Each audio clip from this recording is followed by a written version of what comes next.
and we're going to talk about yesterday's march for the Palestine protest. So here we are. How you doing, Aamer? I'm okay, a bit tired. Yeah, it was a bit of a wet day yesterday, but you know, there's worse things we could be putting up with, like bombs raining on our head, you know. Yesterday, the march, there was a lot of folk there, a lot more than last week, and we all marched to the BBC. Obviously, last week's protest, absolutely zero coverage on the news, from the BBC at least, and however, we made some progress yesterday, and you announced that a delegation was being sent up to speak to the head of the BBC in order that we might try and resolve some of these things. Who was in this delegation that went up? It was Wael Sharish, who's from the Scottish Friends of Palestine, Susie from the Scottish Palestinian Solidarity Campaign, and also just happened to be my son Kez, who's 6 years old, but that's because I wasn't letting go of him. Absolutely. The demonstration, so he came along as well. Okay, and right, what were the goals? What were you when you went up there and you went to speak to them? What was going through your mind? What kind of things were you wanting to address? It's as you said. You know, last week there was something like 2,000 people. Yesterday there was a massive aerial bombardment. You know, which over 324, I think, at the last count, are dead. 84 of those are children. From Israeli warplanes, from drones. The BBC's reporting of these assaults has been entirely devoid of any context or any background. Every report seems to start with a retaliation by Israel, a response by Israel, but no mention of the background, no mention of the context, and so, people are extremely angered by that. Yeah, so it would appear that they are almost like, you know, they are just blatantly siding. Well, I think it goes beyond just missing out the context and the background. You're right in that the BBC stands accused of anti-Palestinian bias. It stands accused of mouthing Israeli propaganda. So that was the major issue. That was a central issue which the delegation went in. And at the end of the day, you know, there was nearly 5,000 people outside demonstrating and shouting the slogans, BBC, shame on you.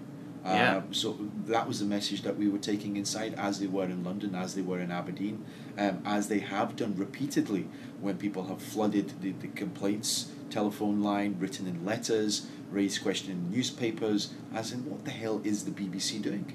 Yeah. Personally for me, like, you know, I've been obviously, as you know, live streaming all these yes-no debates and things. The first experience I had of any sort of media bias from the BBC was the Yes protest, which happened a few weeks before. They said there was 250 people there, which they since went back in and edited their article and said it was 350. And then upon grilling them about that, they said that 350 was the figure that the police gave them, but that was only the folk that were actually holding placards up and stuff like that. So they actually got a little bit of news. Last week's protest get zero coverage whatsoever.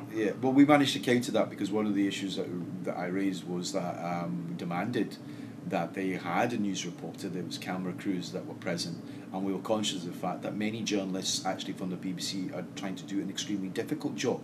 I'm not one of those that believes that somehow the BBC is a sort of den of evil and that every journalist in there is ingrained in pro-Israeli propaganda. In fact, that the vast majority of journalists and members of the NUJ actually try and get out the truth, and try and get it out partially, but it's the powers that be that seem to be stepping in and vetoing it and trying to put a spin on it and trying to put a bias on it. So one of the demands we made yesterday was that demonstration should be reported. Yeah. I understand it. I didn't see it, but I understand it was reported, which was a welcome step forward. We also demanded that these issues are taken on board, because we said we will be back every week. People have had enough.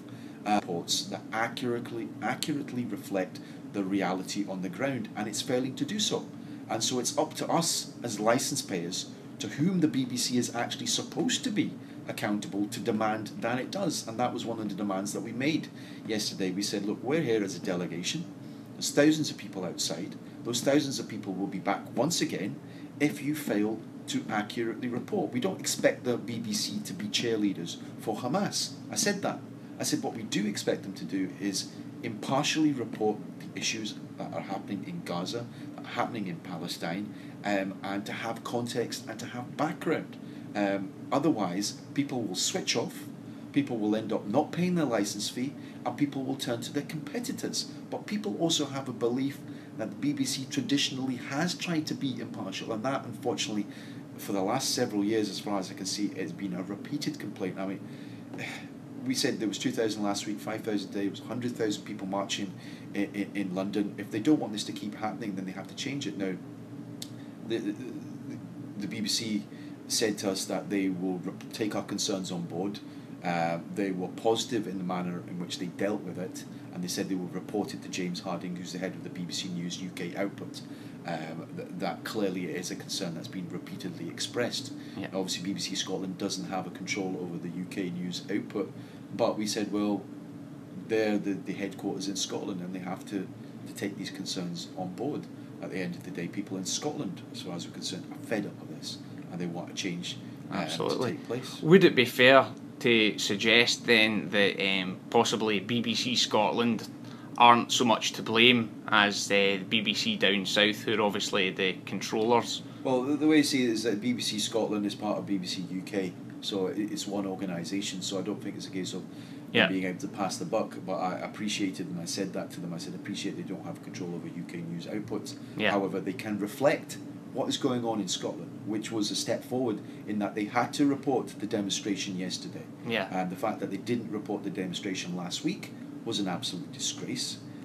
So they had to report it, and they should continue to report it. The fact is that we have Palestinians, we have people who are refugees, asylum seekers. I also pointed out the fact that it is a disgrace that there's been literally no reporting of the fact that, for instance, the Scottish government has offered to open its hospitals to those who are injured in Gaza, that they've offered to, they've demanded that there's immediate ceasefire, that they're pushing towards the idea of international sanctions on the state of Israel, yet for some reason this isn't worthy of news, because we stand as the one government in the Western jurisdiction that appears to be calling for these things, and it puts Westminster to shame.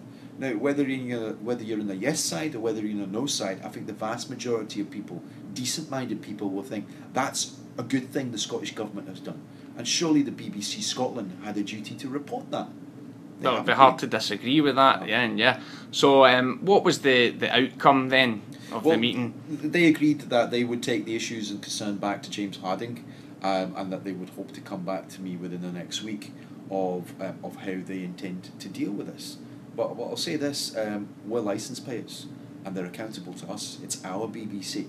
And if they don't change, then we will keep coming back, and we will flood their telephone lines with complaints. We'll write to our MPs, to our MSPs. We will turn up outside BBC headquarters up and down this country to demand that they have to change. And I don't think people are being asked to do too much, because at this point in time, people are being murdered, genocide is being committed, and frankly, I think it's a disgrace that when you consider last week in Scotland, they never reported it, but last week there was about 10,000 people outside the BBC headquarters in London. Who were demonstrating against the pro-Israeli coverage. And what was the BBC's response, UK-wide? Their response was to put Tony Blair on at the same time and give him a 3-minute opportunity to practically read from an Israeli press release and mouth out Israeli propaganda, rather than reporting the fact that people demanded impartiality, context and background. People are dying, and we want it stopped. We want justice for Palestine, we want it to be stopped, the murder of innocent people, whoever they may be. Now, I've heard plenty of politicians say, we can't distinguish between Palestinian life, Israeli life. I don't distinguish between any innocent life. The point is, at this point in time, there's 324 Palestinians dead. They are being massacred on a daily basis by drones, by aircrafts, by the Navy. 4 children can be running across the beach, playing football, and they can be chased by one missile, it doesn't attach, and then the next missile blows them off the beach. When you Gazans are being asked to leave their homes so they're not subjected to bombs by Israeli, it's frankly an absolute and utter lie. An absolute lie. When the BBC can report the indiscriminate slaughter of 298 people who died in the Malaysian flight over Ukraine, and describe it as indiscriminate slaughter, and talk about the men, women and children and the families whose lives have been destroyed, and they can provide the context and they can provide the background and they can do detailed analysis. Why is that devoid when it comes to the issue of reporting of what is happening to the Palestinians? They're capable of it, they have the brains, they have the resources, and they need to stop reporting from Tel Aviv and stop reporting from the balconies of we control the streets.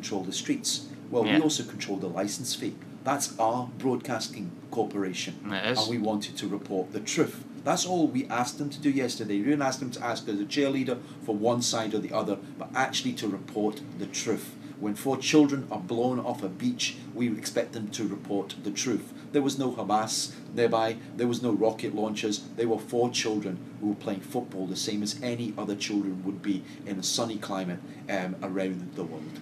Yeah. So, so what is the next stage then for everyone involved? Obviously, you said you're going to be hearing back. You know, they're going to be responding to what you've said and during the meeting. For everyone else, the people walking in the marches on the streets, what's the next stage for all of us? I think people should pick up the phone, email, contact your MP, contact your MSP, demand accountability from all these people that are supposed to be representative of us, supposed to be accountable to us. The more of us that do it, the more the pressure will build up and the more they will have to change. Now, it might be piecemeal change, it might be a minute at a time, but at the end of the day, we'll get there in the end until we actually get justice for Palestine. Absolutely. So next week there's going to be another protest again at the BBC. It's for the yes/no referendum again, but they're going to be marching on to the BBC as well. So there's probably going to be more folk there. Well, I thought it was interesting today that it was noted in the Sunday Times that the Question Time programme stand accused with allegations that they have been giving a tip-off to the Better Together side in advance. I read about that, yeah. Of what's coming up. If that is proven to be correct, it shows fundamental bias. It's an absolute disgrace. The BBC should be considering what investigation they're going to be carrying out, because everybody assumes that when people come into Question Time, it's a level playing field. It has a reputation, you know. Yeah. People assume when they go on to watch Question Time that what they're going to see is completely impartial debate, you know.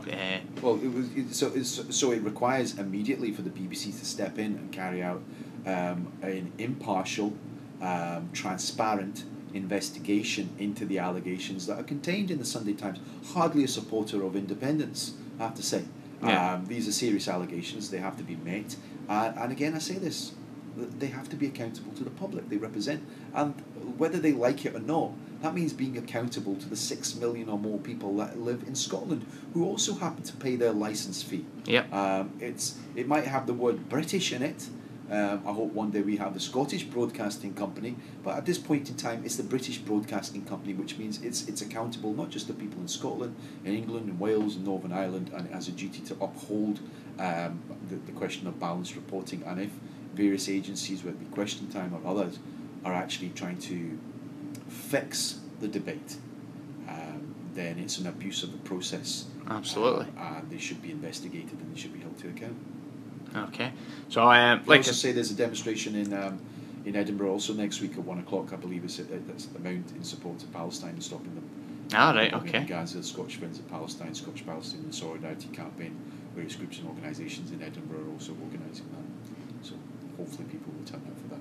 Absolutely. Well, I'd also like to point out as well that Independence Live are always looking for people in different areas that are available to stream these things.